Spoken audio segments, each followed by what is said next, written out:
Ryan, kamusta na itong mga binahang residente sa Ginubatan?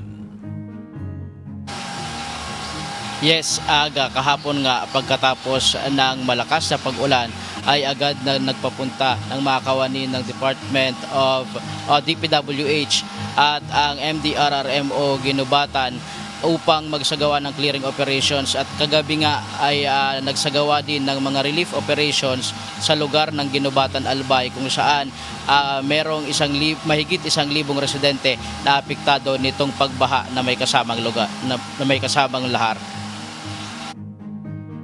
Aga nakaranas ng rumaragasang baha na may kasamang lahar ang ating mga kababayan sa ilang parte ng Ginubatan Albay, partikular sa Barangay Masarawag.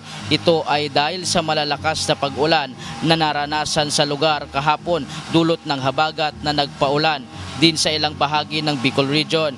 Ayon sa mga residente, bigla ang naging pagbaha na nagpaapaw hanggang sa mga kalsada.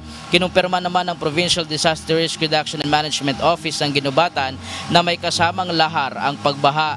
Dahil dito, nasa 1,300 na pamilya na ang apektado ng pangyayari. Hindi na nagpalikas pa ang LGU Ginubatan, ngunit pagtila ng ulan ay agad na nagsagawa ng clearing operation sa lugar. Agad naman na nagpaabot ng mga relief goods at ayuda ang lokal na pamahalaan ng Ginubatan at ang Department of Social Welfare and Development Office o DSWD sa mga apektadong pamilya. Aga, sa pakikipag-usap nga natin sa mga residente doon sa lugar, ay sabi nila dati nga daw ay pag malakas ang ulan ay bumabaha doon sa kanila, ngunit ngayon lang daw sila nakaranas ng ganon kalakas na ragasan ng tubig at may kasamang pag-ulan. At pagtila ng ulan, pag wala ng tubig ay nag-iwan ito ng gabundok na debris doon sa lugar sa Barangay Masarawag, Ginubatan Albay, sa mga residente na kiniklear yun ng MDRRMO at DPWH Ginubatan. Yan muna ang latest live